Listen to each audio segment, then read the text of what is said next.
Hello, this is Leslie Walker Hirsch, and today it is my great pleasure to be speaking and interviewing glass artist who is out of this world, Rik Allen.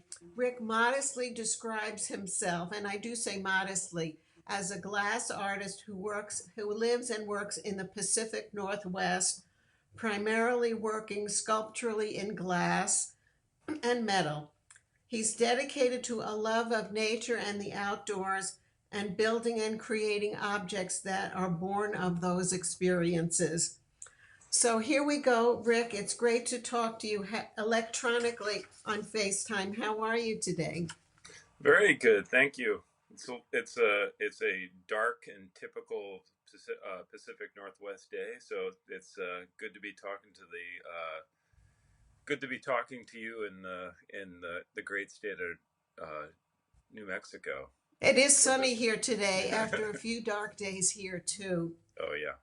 So let's get started, Rik. How did you decide to devote your life to making glass art? How did that all start for you?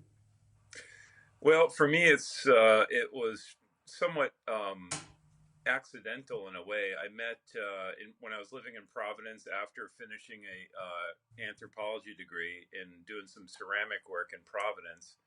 I met Dan Clayman in a Cafe Zog in Providence, and we started a conversation and started working for him as a studio assistant, making molds and entering the wonderful world of Dan Clayman, who is a phenomenal, very professional, interesting artist. So that started the journey, and so from that point on, I just became acquainted with glass, mostly as a occupation, assisting other professional artists, and had the great fortune of working for great art, wonderful artists like Dan Clayman, Jim Watkins, and eventually coming to the Pacific Northwest and working for William Morris as a cold worker, and joining a general part of the team, and worked for him for almost 13 years. So the process is becoming a familiar with the medium, and being around such wonderful artists, and encouraging me to make my own work. I started making my own work, and during the time that I had available to me, and a body of work sort of evolving sort of naturally. I was fully engulfed, living at one time living at the Pilchuck Glass School, surrounded by friends working in glass, and a lot of incredible talent. And in the 90s, seeing a lot of primary colors and very smooth glass. I kind of I was searching to find my own voice, and my what I was going to do that sort of represented me.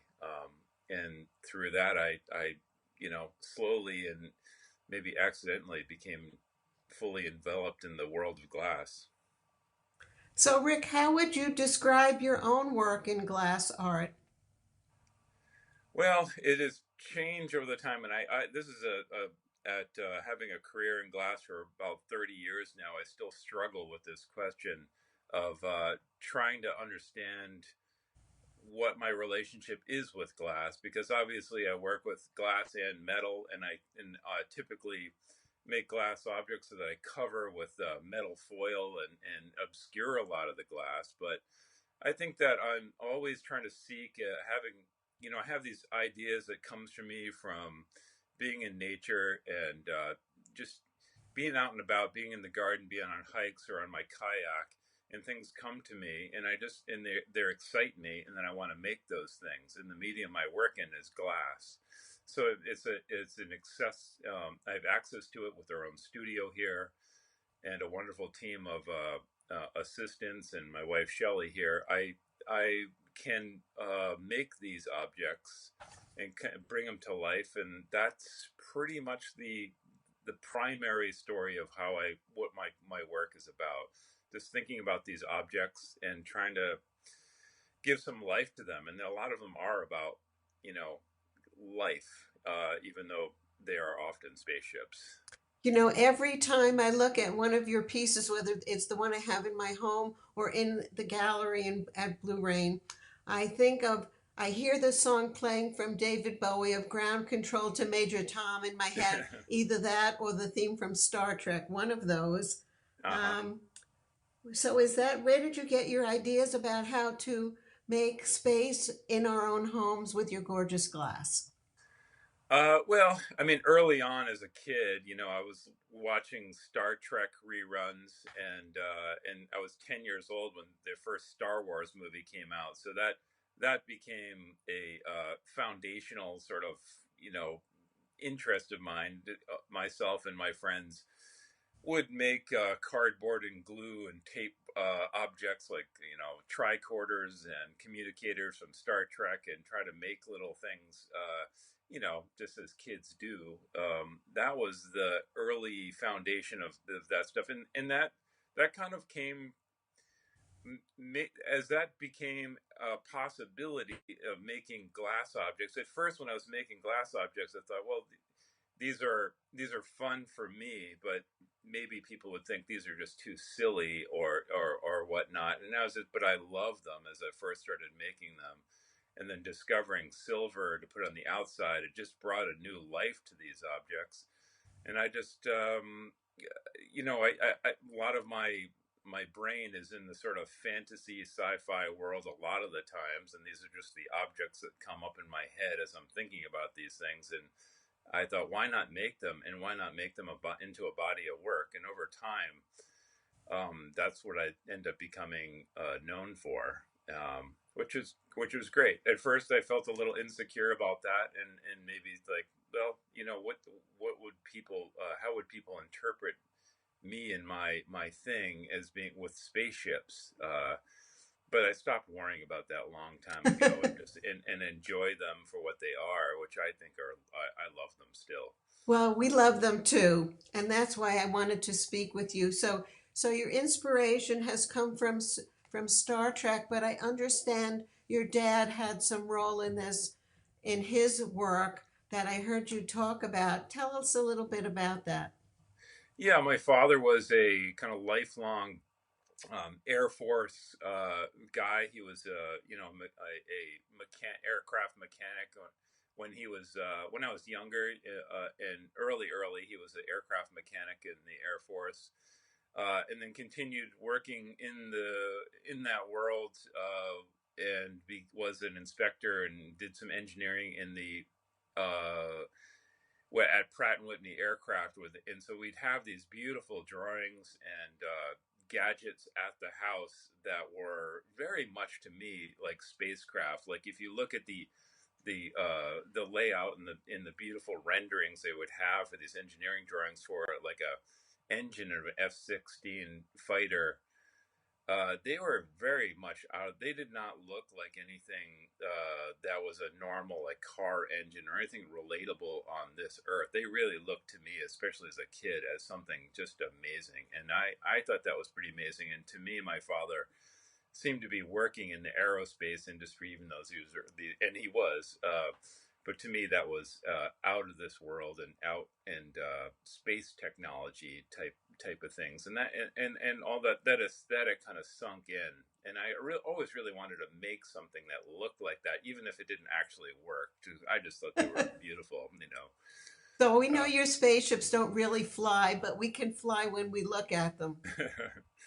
So, Rick, I asked you to pick out one of your works that you could talk about and show today. Can you turn the camera on to one that you picked out? What did you choose? I can't wait to find out. Well, I'll bring the piece over. It's this Sporzoa synaxian cluster, and of course, I always have to look at the name because I can never remember I come up with these names that are interest to me, but then I fail to remember what they are when somebody asks me about them. But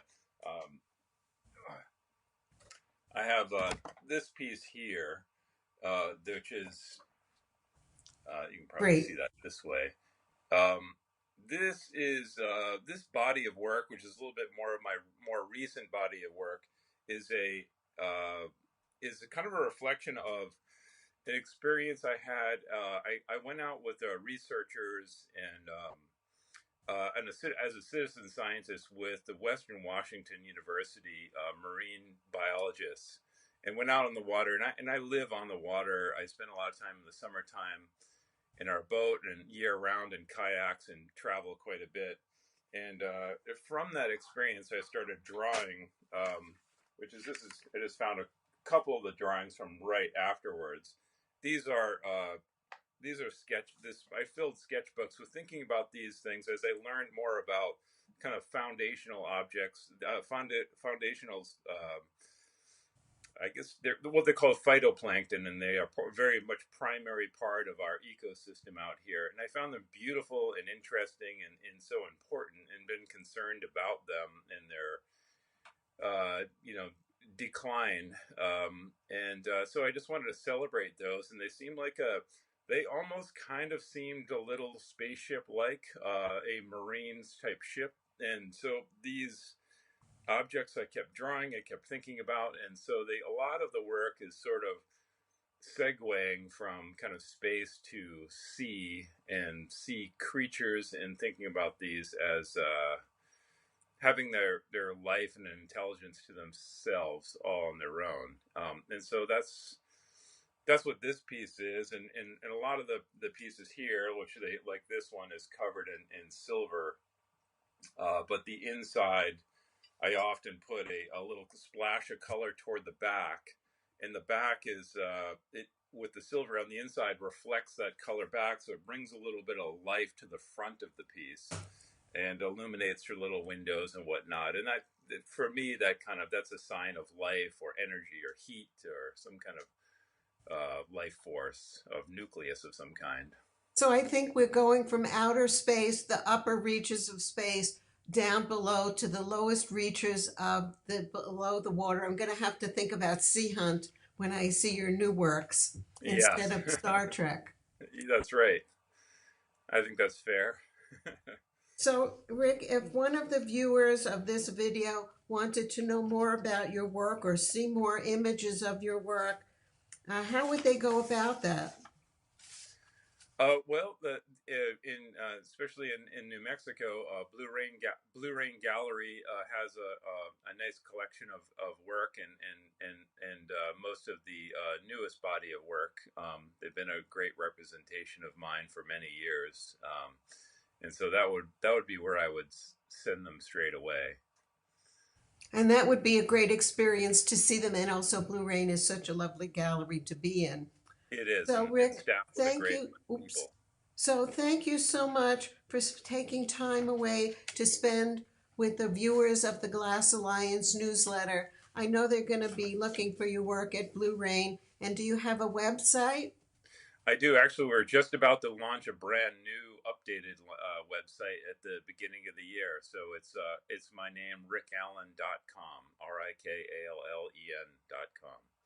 Great. So thank you so much for sharing your creative inspirations with us, and we'll look forward to seeing your work in Santa Fe. So long for now. Bye-bye, Rik. Thank you, Leslie. Bye.